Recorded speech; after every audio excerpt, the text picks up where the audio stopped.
No total, nós já conseguimos ajudar 14 milhões de pessoas pelo mundo. E desses 14 milhões, 7 milhões são refugiados. Então, assim, a principal barreira que existe é a pobreza.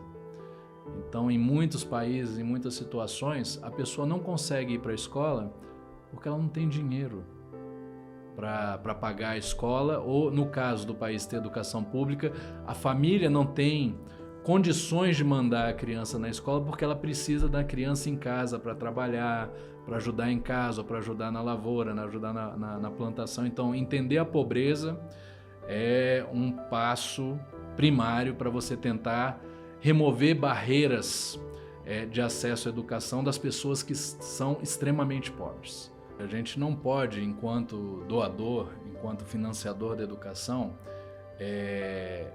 chegar para as pessoas e falar para elas o que elas têm que fazer. Entendeu? A gente tem que, enquanto doador e financiador, ter a humildade de reconhecer que aquelas pessoas que vivem a situação sabem melhor do que ninguém a própria situação delas. Olá pessoal, está começando mais um Lamparina Cast, o 38º episódio do podcast Mais Humano no Brasil. Hoje a gente vai estar falando da importância da educação para todos. Eu sou Vitor Mesquita, estou aqui com o amigo Fábio Gabriel. Estamos aí mais um episódio super especial do Lamparina. Eu, em toda a abertura do Lamparina, do podcast, eu falo que nossos episódios são sempre especiais porque recebemos pessoas especiais, né? Nesse dia de hoje estou aqui com Vitor Mesquita, um grande violeiro, um grande produtor musical e audiovisual, na verdade, né? E estamos aqui com esse empenho desse Lamparina, trazendo o melhor para você que está em casa, no trabalho, onde quer que esteja, estar nos acompanhando nesse podcast tão precioso na capital federal do nosso país. Hoje o nosso entrevistado, ele, uma pessoa que é ligado diretamente à educação no mundo. Trabalha numa grande fundação, estou aqui com ele, grande cientista político também. Ele é um diretor executivo de uma grande fundação educacional, Leonardo Pinheiro. Seja bem-vindo ao Lamparina Podcast.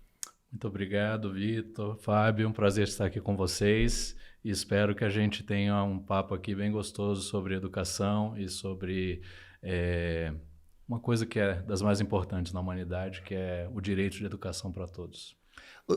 Qual é a fundação que você trabalha? Explica um pouco mais aonde que ela fica sediada, essa fundação. Explica para as pessoas aí estarem acompanhando e ver a grandeza que é esse trabalho que você exerce aí.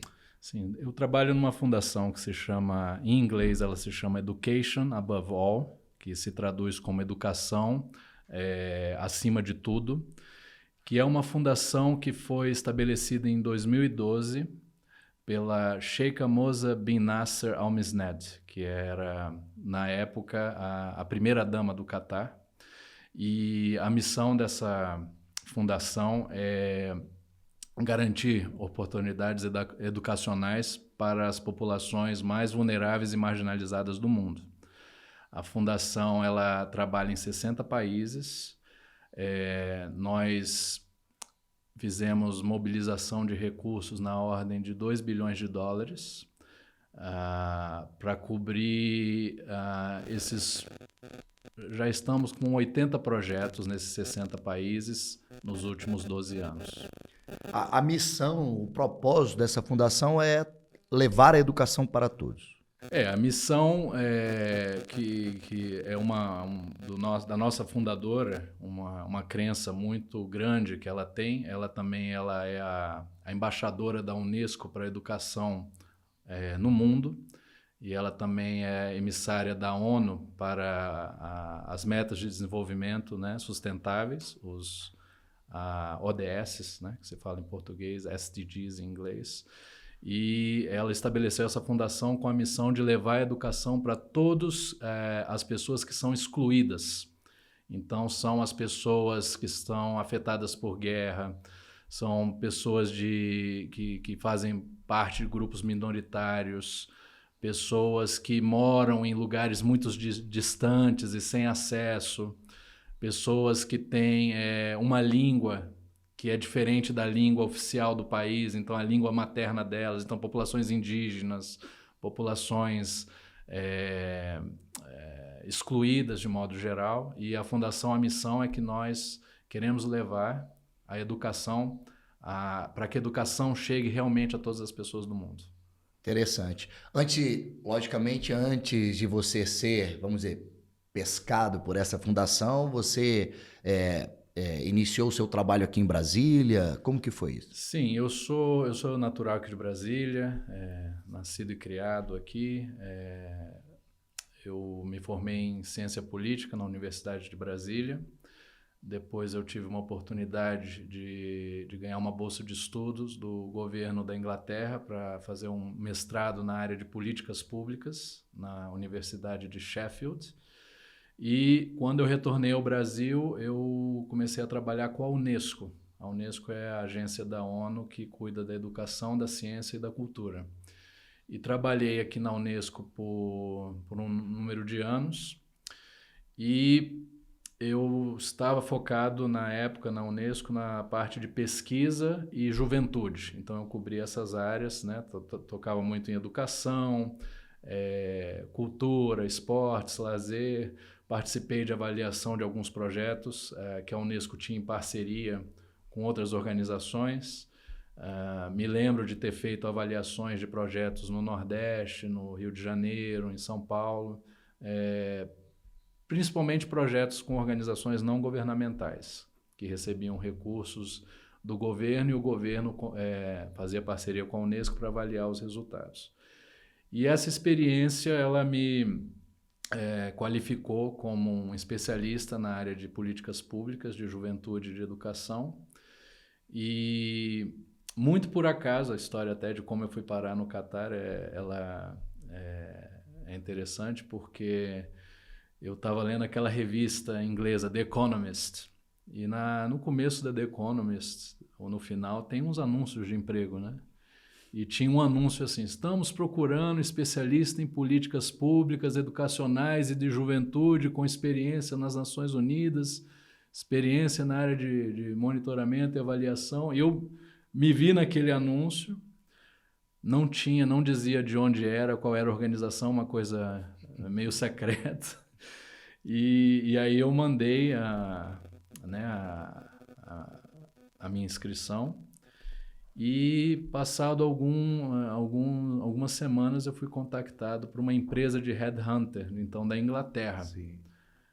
Uma empresa internacional, e aí pediram mais informações, né, sobre os meus diplomas, o meu currículo, a comprovação da experiência. E foi seguindo o processo, várias fases, né, sem nunca ser muito claro sobre, né, onde que era essa oportunidade de trabalho, né? Só se falava que era no Oriente Médio. E aí eu fui avançando, eu cheguei na 4ª fase, aí foi feita um convite para uma entrevista pessoalmente. Lá no Catar. Aí eles me avisaram: olha, você está indo para o Catar. Aí eu perguntei: mas onde que é o Catar? Eu não conhecia o Catar, né? O Catar, isso foi em 2007, o Catar ainda não tinha a projeção que tem hoje, né? Então, assim, era quase para ser um pioneiro ali naquela área. E aí eu fui lá para o Catar, eu me surpreendi muito, eu não imaginava, né, que no Oriente Médio eu fosse encontrar um país que fosse desenvolvido, que estava em crescimento absurdo, né? Eles cresciam 10%, 20% por ano. E aí fui entendendo mais sobre o país, sobre o que eles gostariam, né? Então a fundação ela faz parte de um plano do próprio Catar também de se posicionar como um ator estratégico para ajudar no desenvolvimento de países em desenvolvimento, na África, na Ásia. Então, naquele momento, eles queriam se posicionar mais estrategicamente, com projetos de nível internacional, com projetos de níveis de Nação Unida, e não como era a prática até o momento que não só eu, como outros profissionais de outros lugares do mundo também foram contratados para ajudá-los a fazer isso, porque os projetos praticamente eram só doações.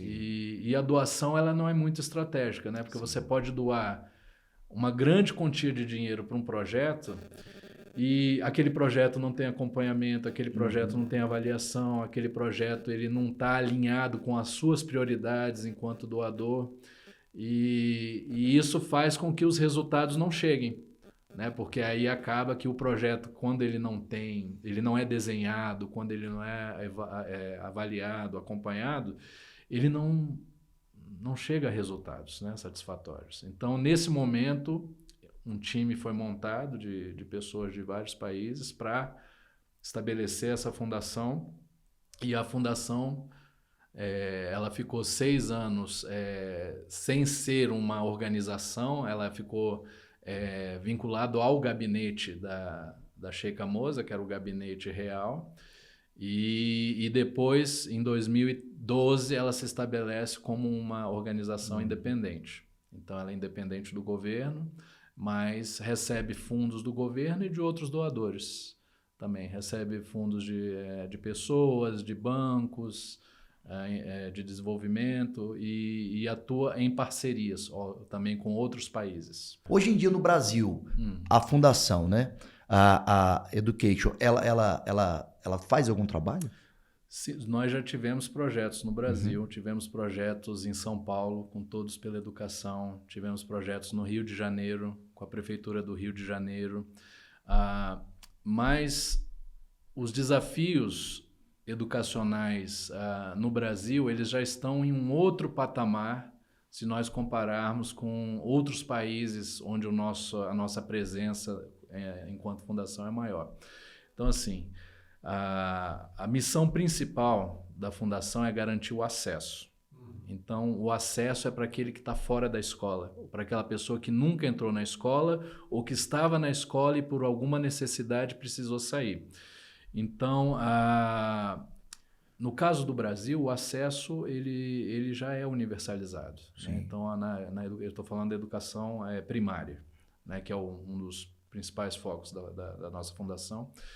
E, na verdade, o desafio aqui ele era mais na questão da qualidade da educação, não tanto no acesso, porque, felizmente para nós, a educação aqui é garantida na nossa Constituição. Sim. A educação ela também é pública e gratuita, e as pessoas têm a escolha. Não é por não existir as condições de educação que alguém é impedido de ter acesso à educação, né? Então, mas isso não é verdade em outros países. Em alguns outros países, dependendo da circunstância da pessoa, ela não tem direito à educação. Isso é muito evidente no caso dos refugiados. Né? Então, assim, nós trabalhamos com... no total, nós já conseguimos ajudar 14 milhões de pessoas pelo mundo. E desses 14 milhões, 7 milhões são refugiados. Então, os refugiados, principalmente muito perto de onde a gente está ali no Catar, você tem grandes crises humanitárias, né? Você tem a crise na Síria, no Iraque, no Afeganistão, na Etiópia, na Somália, e campos de refugiados estabelecidos em países também em desenvolvimento. Países que não têm condição também de receber... Sim. Outras pessoas também em uma situação de vulnerabilidade ou igual ou até pior do que a do próprio refugiado. Então, nesse caso, nós trabalhamos tanto o que a gente chama da host community, que é quem recebe o refugiado, e o refugiado em si. Mas como nesses países a educação às vezes nem existe para a própria população do país, quiçá para um refugiado, né? Então, assim, eu tive... uma experiência muito grande no Quênia. Né? No Quênia, eu estava liderando um projeto lá num dos que era um dos maiores campos de refugiados do mundo, que é o campo de Dadaab e o campo de Kakuma. É um campo que recebe refugiados da Etiópia e da Somália. Esse campo já existe há mais de 20 anos, então, assim, as crises humanitárias hoje em dia, elas não são crises de curta duração, elas são crises de longa duração, porque as pessoas, elas perdem, né, elas fogem do conflito, o conflito ele não se resolve e elas não querem retornar. Então, elas precisam ficar em situação de refúgio. E nós trabalhamos muito com o Acnur enquanto parceiro, né? Então, sim, são campos do Acnur nesses países e buscando o que eles chamam de uma das 3 soluções permanentes para o refugiado. Então, a primeira solução é integrar o refugiado no país onde ele é recebido, que é a integração. A segunda solução é realocar o refugiado em um outro país que possa recebê-lo. Então, existem alguns países como o Canadá, como a Noruega, a Suécia, que recebem um número pequeno de refugiados por ano legais, que recebem e dão a cidadania para essas pessoas viverem lá. E o terceiro no caso do refugiado, querer ajudá-lo a retornar a seu próprio país, se assim eles desejarem, nunca forçadamente. Isso é um princípio humanitário muito importante. É interessante, né? Porque a gente, no primeiro impacto, primeira visão é que educar é ensinar a ler e escrever. E não é isso, né? O educar, igual você está trabalhando aqui, falando, né, Leonardo? É muito mais do que isso, né? É muito mais do que isso. É você dar uma oportunidade dele ser inserido. Tanto... Aí tem a parte cultural, tem a parte emocional, que muitos refugiados precisam desse apoio. Eu sei que também tem um trabalho, um programa de vocês aqui quanto a esses refugiados, desse apoio psicossocial, que é muito importante, né, ao refugiado. Então, um programa bem extenso, né? Assim, vamos dizer, a Fundação, esse trabalho Educar para Todos, né? Educar para Todos, que é o lema e é a finalidade da Fundação, ela é muito interessante, muito extensa, né? É verdade. Nós, a nossa metodologia, nós trabalhamos com as barreiras de acesso à educação. E existem múltiplas barreiras, né? E os nossos projetos, que nós trabalhamos com nossos parceiros, buscam remover essas barreiras. Porque removendo essas barreiras, você garante o acesso e o direito à educação. E quais são as barreiras, né? Então, assim, a principal barreira que existe é a pobreza. Então, em muitos países, em muitas situações, a pessoa não consegue ir para a escola porque ela não tem dinheiro para pagar a escola, ou, no caso do país ter educação pública, a família não tem condições de mandar a criança na escola porque ela precisa da criança em casa para trabalhar, para ajudar em casa, para ajudar na lavoura, ajudar na plantação. Então, entender a pobreza é um passo primário para você tentar remover barreiras de acesso à educação das pessoas que são extremamente pobres, né? Então, na Fundação, nós temos um número de projetos que têm diferentes estratégias para reduzir a pobreza, que vão desde coisas muito parecidas com o que a gente tem aqui no Brasil, tivemos com Bolsa Escola, com Bolsa Família, que é uma renda que você dá para a família, que ajuda a estabilizar aquela situação de vulnerabilidade e permite, em contrapartida, que a família mande seus filhos, né, para a escola. Mas também existem outros projetos que visam criar renda para a própria família. Então, assim, existe um projeto que às vezes a gente fala, o projeto não tem nenhuma criança como beneficiário, porque o beneficiário do projeto é a família. Sim. Que está ali, uma agricultura familiar, um pequeno negócio, um empreendedorismo, né, que ajuda então a família a ter condições de renda que permitem que aquela criança não mais seja um trabalhador infantil, que ela não precise mais trabalhar para ajudar os seus pais. No início da nossa conversa, a gente estava falando até fora do ar, né? Iniciamos, e você falou que o trabalho também da Fundação é entender o que cada um faz, né? Vamos dizer, se aquele é um trabalho na agricultura, a gente vai fazer formas e meios para que ele possa trabalhar no que ele sabe fazer, né? Porque o que a gente vê em outros projetos sociais e nessa oportunidade de algumas fundações o cara trabalha com agricultura e ele quer colocar o cara para ser vamos dizer, um mecânico, né? Então, é interessante esse trabalho que vocês também... saber o que cada um faz e aprimorar e dar oportunidade para que o que ele já faz, procurar fazer, continuar fazendo. Né? Exatamente. A gente não pode, enquanto doador, enquanto financiador da educação, chegar para as pessoas e falar para elas o que elas têm que fazer. Entendeu? A gente tem que, enquanto doador e financiador, ter a humildade de reconhecer que aquelas pessoas que vivem a situação sabem melhor do que ninguém a própria situação delas.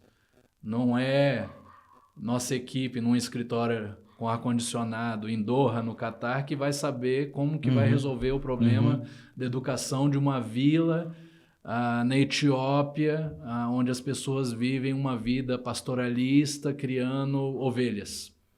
Aquelas pessoas, elas sabem o que elas precisam para mandar os seus filhos para a escola. Né? Então, nossa fundação, como eu mencionei, a gente não impõe nenhum tipo de regra para os projetos, a gente só tem um critério mínimo que precisa ser atingido, mas são pessoas da comunidade, as próprias NGO de cada um dos países que mandam as suas propostas de como eles acham que eles conseguem eliminar as barreiras de acesso. Eles mandam essas propostas para a gente e a gente analisa só para ver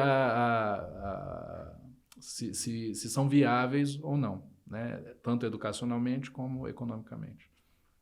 Interessante. A gente sabe que o Catar tem o PIB per capita, um dos países mais ricos do mundo, né?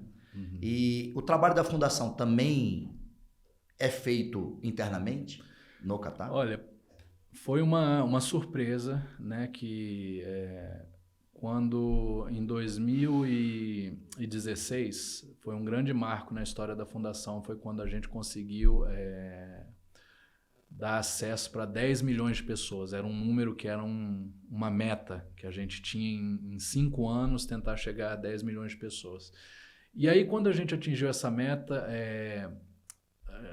a gente começou a olhar os relatórios da Unesco, porque a expectativa era que a gente conseguisse fazer uma diferença no número global de pessoas fora da escola, de crianças fora da escola. Na época que a gente começou, tinha 49 milhões. Então, a fundação colocou 10 milhões. Interessante. Um quarto, né? Um quarto. Mas, quando a gente chega em 2016, a gente viu assim, a gente colocou 10 e hoje em dia tem 59 milhões. Então, aumentou 10. Por quê? Um crescimento populacional, né? Que sempre não para. Mais guerras, mais conflitos. E recebemos um número lá do Catar. E para nossa surpresa, porque como você disse, o Catar é um dos países mais ricos do mundo, existiam 600 crianças fora da escola no Catar, registradas. E aí os nossos gestores lá falaram, não, isso aí não é aceitável, como é que tem 600 crianças que são fora da escola? Então, nos pediram para estudar qual que era o problema. E aí a gente foi descobrir um número de trabalhadores migrantes, porque assim, a mão de obra do Catar, 89% da população é estrangeira.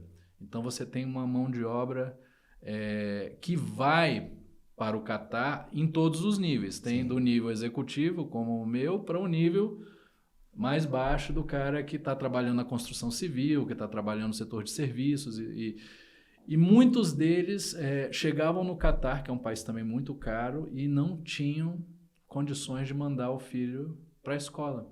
Apesar da escola do Catar também existia escola pública, mas a escola pública é só para quem sabe árabe, que é um ensino árabe, né? Então chegava um migrante da Índia ou do Paquistão ou de um outro país que não falava a língua árabe e não conseguia, porque as escolas internacionais eram muito caras e as escolas públicas não recebiam por eles não saberem a língua, né? Então a fundação imediatamente, quando percebeu isso, descobriu que existia até um número maior do que 600, vários que não eram registrados, e nós começamos a construir nossas próprias escolas. Então hoje lá no Catar a gente já tem 5 escolas que se chamam Together Schools, Asalan Schools em árabe, E cada uma dessas escolas para um grupo populacional. Então, tem uma escola indiana, uma escola paquistanesa, uma outra escola de Bangladesh. Então, hoje em dia, nós temos o orgulho de dizer que não existem mais crianças fora da escola dentro do Catar. Muito bom. Bom exemplo, né? Bom exemplo. As pessoas querem ensinar, muitas vezes, lá fora e esquecem dentro de casa, né? E um bom exemplo de que se tem, né? Sim. Opa, na hora que viram, falaram, realmente a gente tem que fazer agiram imediatamente. Agir imediatamente dentro de casa. Exato. Hoje, vocês, o trabalho especificamente da fundação, vocês trabalham em nível primário, nas escolas, digamos assim, o nível médio, né, o secundário, e também nas universitários. Existe esse escalão? Existe, mas essas pessoas que nós atendemos, elas muitas vezes estão excluídas da educação por um número de anos. Então, elas não estão no ensino formal. São pessoas que têm uma defasagem de idade séria, né? Então, pessoas que precisam de programas de aceleração da aprendizagem ou de adequação da idade dela, que ela tem, com a idade de ensino que ela precisa, entendeu? Então, são programas que não se enquadram nas categorias assim, ensino primário, ensino secundário, ensino terciário. É uma coisa que cobre mais a necessidade de cada um. Então, sim, algumas crianças elas estão no ensino formal e muitos dos nossos projetos, como a gente estava discutindo a sustentabilidade, é você pegar uma criança que está fora da escola e prepará-la para que ela entre no ensino formal. Porque aí o ensino formal, se o país dela garantir esse acesso para ela público e gratuito, ela pode continuar a jornada dela dentro do sistema formal de educação. E em outros casos, o ensino secundário também, ele é um ensino que a exclusão do ensino secundário é muito maior do que a do ensino primário, mas as necessidades também são diferentes. O jovem, às vezes, ele não quer o ensino formal, ele quer um ensino mais de habilidades. Sim. Porque ele está pensando no emprego, ele está pensando... É uma profissionalização. Uma profissionalização, exatamente. Então, nós temos projetos, sim, na área de ensino formal secundário, mas a maior parte é na área de habilidades. E nós temos agora, uma das nossas prioridades é das habilidades verdes. Então, temos projetos também pelo mundo ensinando o que se chama de Green Skills. São habilidades para que você arrume um emprego sustentável. Então, por exemplo, na situação de refúgio, de refugiados, né, às vezes você está muito fora do grid de energia, né? Você precisa de energia solar, você precisa de energia eólica.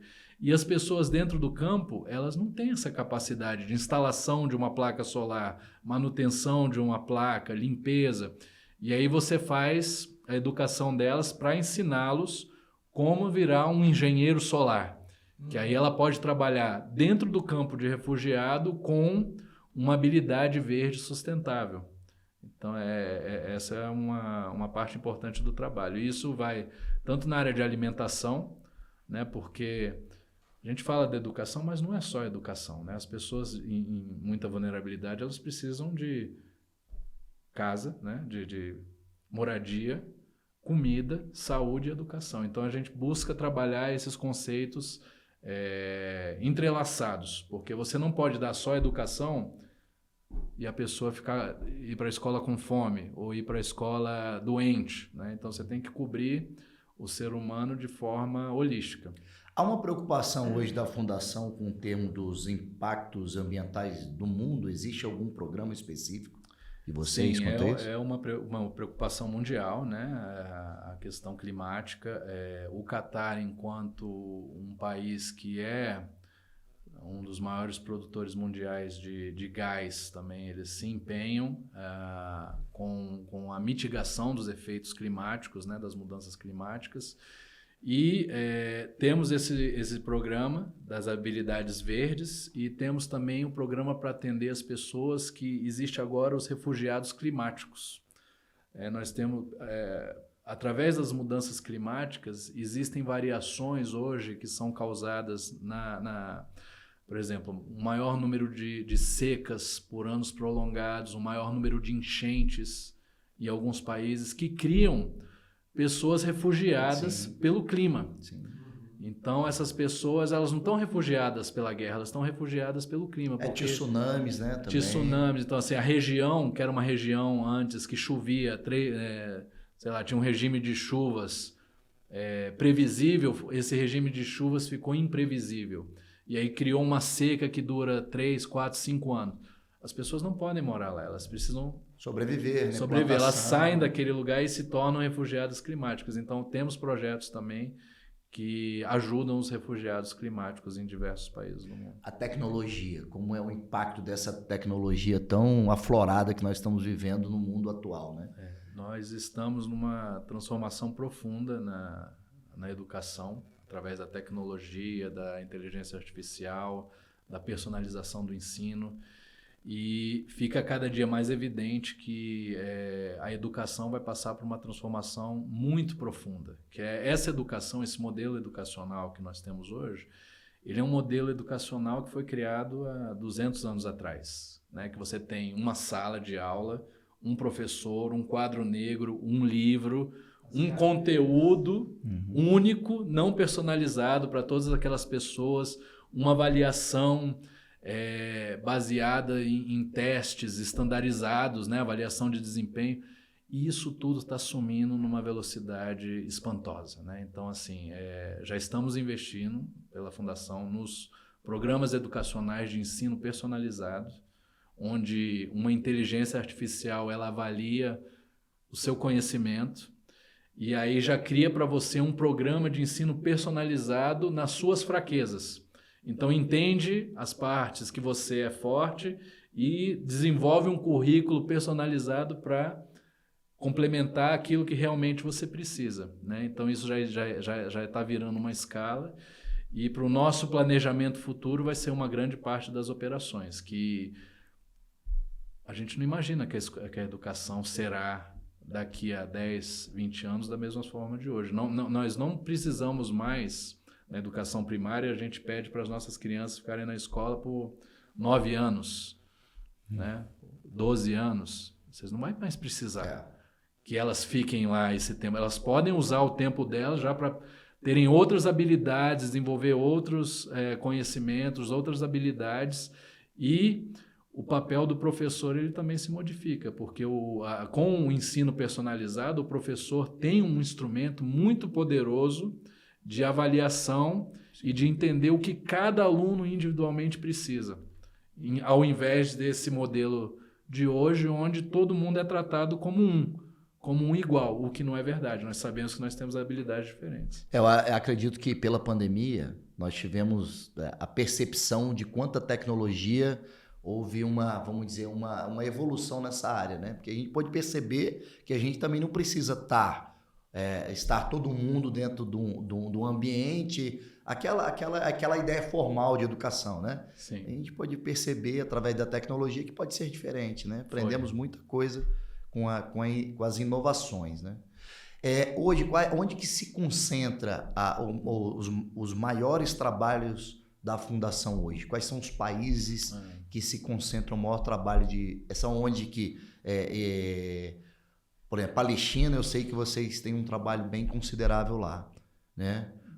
E quais são os países que vocês têm um trabalho mais concentrado? Os países prioritários para a gente são aqueles países com os maiores números de crianças fora da escola, né? Então, por exemplo, nós temos a Nigéria, tem quase 10 milhões de crianças fora da escola. Somente na Nigéria, sim. No Paquistão, são 22 milhões de crianças fora da escola. Então, esses países com os grandes números são países prioritários, né? Então, a nossa fundação está presente na África subsaariana, toda aquela região. Estamos presentes também na Ásia e no Sudeste da Ásia. E temos projetos, hoje em dia os projetos na América Latina, eles estão no Paraguai, na Colômbia no Haiti e no México. Né? Já estivemos aqui no Brasil, mas, como eu expliquei, saímos porque o foco é menos na questão do acesso, é mais na questão da qualidade aqui no Brasil. A escola, a gente fala que a escola é um ambiente de proteção. É um ambiente, assim, é como se fosse uma casa de proteção. Não é só uma escola, não é só a educação, é como você falou. Na escola você tem, né, você está seguro contra violências. Na escola você vai ser alimentado. Na escola vai ter uma enfermeira, né? Às vezes tem crianças que tem um problema de visão ou de audição, consegue ser identificado esse tipo de atendimento na escola, né? Pela Fundação, nós temos uma parceria com a Gavi. Gavi é o programa de vacinação mundial, que nós levamos as vacinas para dentro das escolas, as vacinas obrigatórias, porque em muitos países é difícil até você encontrar a criança, né? Porque a criança em situação de rua, criança no campo, que trabalha, ela não tem uma residência fixa, né, pastoralista, mas na escola ela está lá durante algumas horas do dia. Então você consegue levar a vacina para a escola. Vamos falar do Catar agora. O Catar a gente pôde acompanhar mais de perto. Poucas pessoas conheciam o Catar antes da Copa do Mundo, né? É verdade. E aí a Copa do Mundo, vamos dizer assim, expôs o Catar para todo mundo. E qual foi o impacto cultural das pessoas em conhecendo o Catar? E quem nasce no Catar é o quê? Catariano. Catariano. E em inglês eles chamam de Qatari. Qatari. Realmente é um país que foi muito acolhedor na Copa do Mundo. Assim, é um país que a Copa superou as expectativas.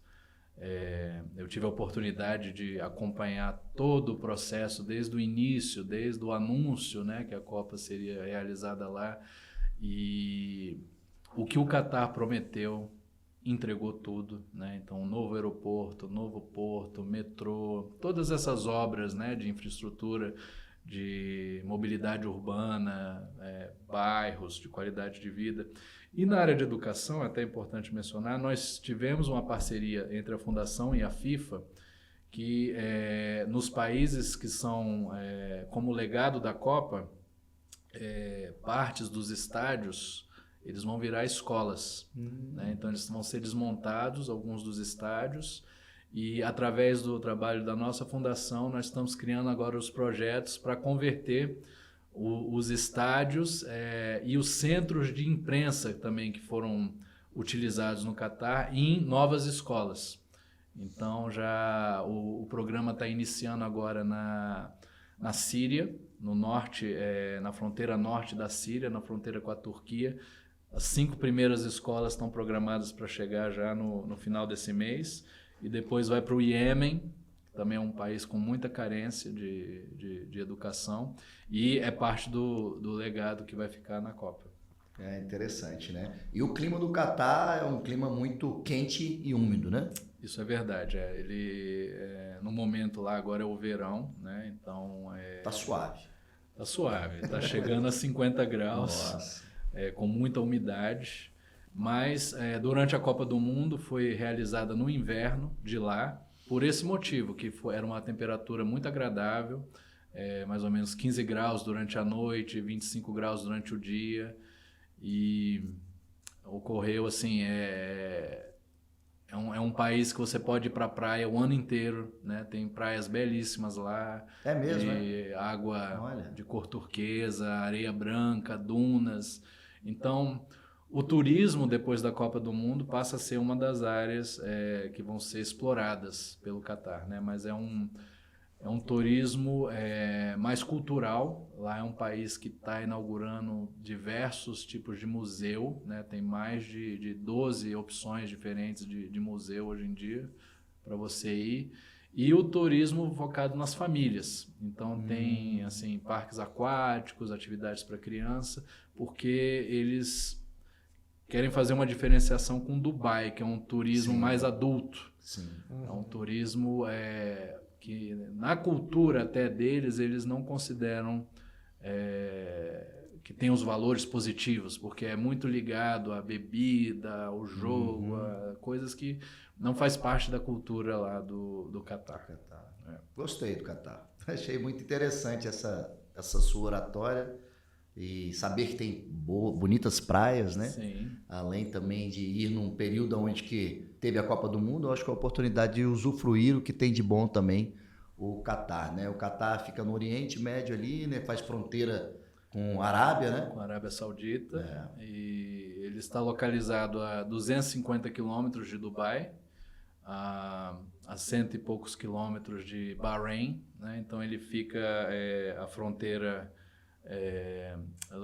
leste dele é o Irã, né? Através do Golfo Pérsico, e do outro lado você tem a Arábia Saudita. Então é uma zona quente, né? Quente em todos os sentidos. Exatamente. Mas, por outro lado, você tem essas ilhas de modernidade, né? Cidades que se ergueram no meio do deserto, onde eles usam, né, com muita sabedoria os investimentos, né? A riqueza que é conseguida através do gás, ela é revertida em projetos de legado. Né? Então, são projetos que diversificam a economia e que garantem no nosso, que nós esperamos, nosso futuro verde, né? O nosso futuro sustentável, onde os combustíveis fósseis não fazem mais parte da nossa matriz energética. O Catar já se prepara para esse futuro, que eles podem garantir essa qualidade de vida alta, sem depender somente da exploração dos recursos fósseis que eles têm. Tem o gás e o petróleo, né? Então, qual é essa preparação do Catar para um futuro próximo, digamos assim, de outros recursos que venha trabalhar assim uma nova geração? Então, lá a gente falou aqui um pouco da questão da educação no Catar, né? Mas a educação também é uma prioridade, a educação de altíssimo nível, é uma prioridade lá, e então eles gostariam, né, de a população do Catar ser uma das populações mais educadas do mundo, inovadores. Então você tem lá um sistema de inovação completo, com incubadoras de empresas, hubs de inovação, um número grande de patentes que são desenvolvidas anualmente dentro dos centros de ciência aplicada em diferentes áreas do conhecimento, na engenharia, na medicina, na inteligência artificial. Então, tudo isso já está sendo preparado, né, para que, por exemplo, um país como a Coreia do Sul é um país onde não tem recursos naturais. Sim. Todo o recurso da Coreia do Sul é a sua capacidade industrial e de inovação. Né? A Samsung, as grandes empresas. Né? Então, o Catar ele segue esse modelo de virar um país como a Finlândia, como a Coreia do Sul, que são países onde a inovação ela é parte do seu ambiente econômico e de negócios, e através de tecnologias, né, proprietárias, né, dos IPs, né, das patentes, da propriedade intelectual de certos componentes e novas tecnologias, eles vão conseguir manter um nível de renda alto como é hoje. Hoje a capital, hoje não, sempre foi a capital Doha, né? Sempre foi a capital Doha. E a quantidade de habitantes que tem hoje o Catar? O Catar ele tem mais ou menos 3 milhões de habitantes. É o tamanho de Brasília, vamos dizer assim. É o tamanho de Brasília. É um país muito pequeno, ele é mais ou menos o tamanho do estado de Sergipe, e quase toda a população vive na capital Doha. O clima desértico, né? Então você não tem nenhuma área, é só um deserto lá mesmo, né? Toda a parte do deserto, e eles têm as conexões aéreas, né? Através da empresa lá deles, a Qatar Airways, sim, que se liga a mais de 100 países com voos diários, né? Então é um hub de transporte muito importante. E um hub marítimo também, porque ali eles já se comunicam também ali com a Ásia, né? Pelo Golfo Pérsico, né? Pelo Golfo Pérsico, com a China, com a Índia, e tem o comércio também que vem com a África, porque aquela região ela é muito central, Sim. né? Por isso chama Oriente Médio, porque você está a 6 horas da Europa, 3 horas da África, a 2 horas e meia da Índia, então você está muito perto, logisticamente é muito fácil você rapidamente se conectar, né? Diferentemente da gente que está muito longe às vezes, né? Um navio que sai do Brasil demora 15 dias para cruzar o Atlântico, né? Um avião demora 14 horas. Lá não, eles estão muito perto e conectados a grandes consumidores dos produtos deles, que é a energia, né? Sim. E de mercados consumidores desses outros produtos, né? De inovação, de tecnologia, ou na área de serviços também, né?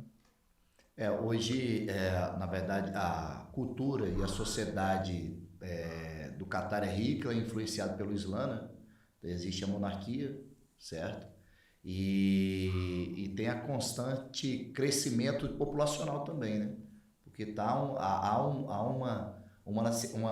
uma busca, ou foi falado, é um país, vamos dizer, novo, né? Também não é tão velho, né? Não, é um país que ficou independente nos anos 70. Ele antes era um protetorado inglês, né, desde a Segunda Guerra Mundial. E pouquíssimos anos eles deram esse salto, né, tremendo, assim, a economia era baseado na pesca de pérolas.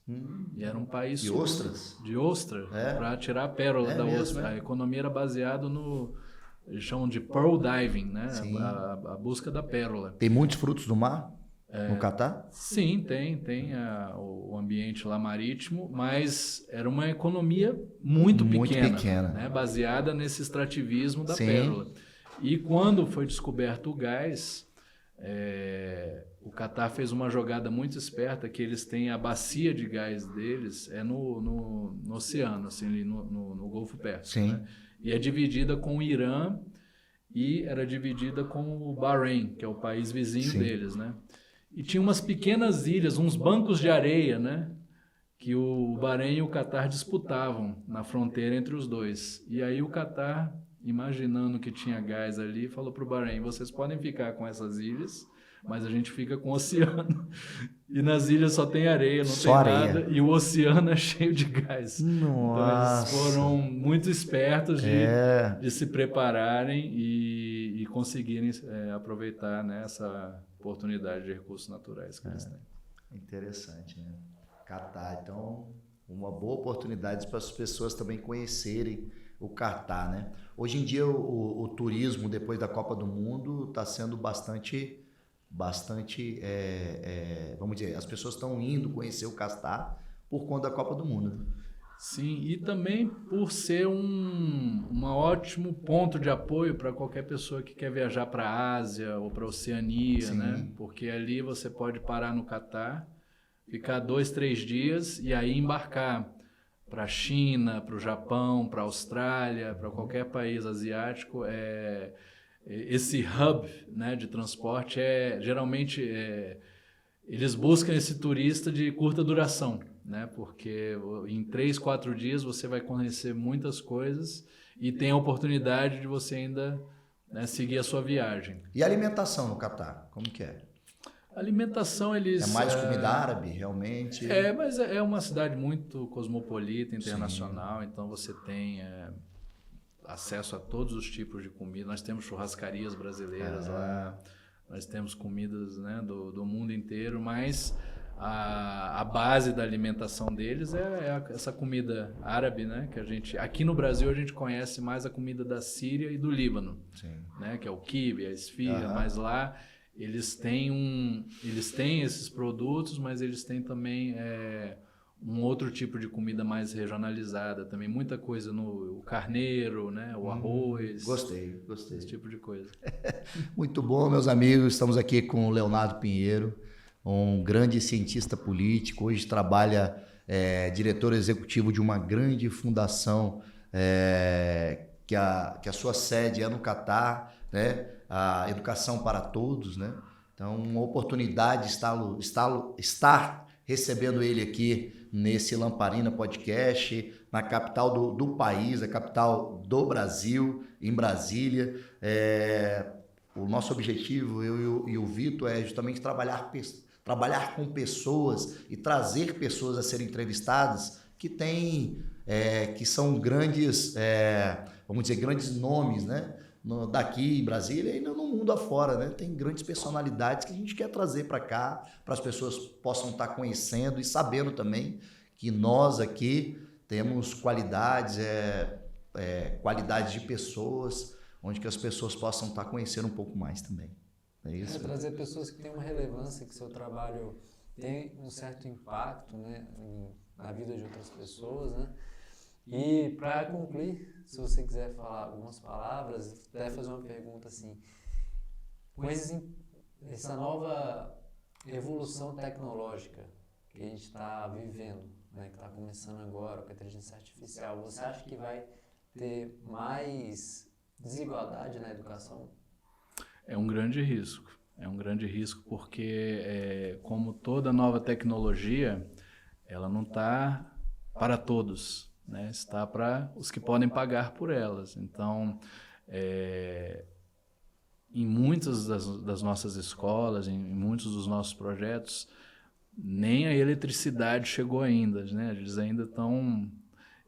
A distância entre alguém usufruir da tecnologia e entre nós que estamos aqui hoje, né, e alguém que está numa situação extrema, é uma distância ainda muito grande que precisa ser percorrida. E isso ficou claro durante a pandemia também, né, que as crianças que tiveram acesso ao ensino remoto, né, à internet, elas conseguiram continuar sua educação, mas várias das crianças que não tinham acesso a esses recursos, elas ficaram completamente excluídas. Então, é uma oportunidade, sim, tremenda, mas também é um grande risco pela questão da desigualdade na própria sociedade. Leonardo, mais uma pergunta que eu acho que é essencial. O que era educar para você? Para mim, educar... Eu acredito que a educação é esse grande equalizador de oportunidades, né? Então, nós falamos muito aqui sobre a desigualdade, né? Da diferença entre as pessoas, as diferenças de oportunidades, se você nasce assim ou assado, se você é dessa cor ou daquela, se você é desse país ou de outro, a sua trajetória ela é influenciada por esses fatores. E a educação tem esse poder de reduzir essas diferenças, né? Porque a partir do momento que de pessoas de backgrounds diferentes, elas têm acesso às mesmas oportunidades educacionais, elas, enquanto competidoras por emprego, por prosperidade, por riqueza, elas conseguem se igualar, né? Então, por isso que a educação é tão importante, porque ela é a estratégia e o instrumento principal para reduzir essas desigualdades, de uma forma que garante a todos, né, a mesma oportunidade de prosperidade, de felicidade, que é o que todos nós buscamos. Excelente! Mais um episódio super especial com Leonardo Pinheiro aqui. Suas considerações? Não, agradeço muito a conversa, muito boa. Realmente é uma satisfação, um prazer estar aqui no Lamparina. E você falou que gostaria de conhecer o Catar, o convite então está feito, né, para vocês dois, fiquem à vontade e desejo muito sucesso também a vocês e ao podcast. Muito obrigado. É isso aí, mais um episódio super especial do Lamparina na capital federal desse grande país que é o Brasil. E aí, fique ligado, Lamparina Podcast, mais um episódio especial, um podcast mais humano do Brasil. Abraço.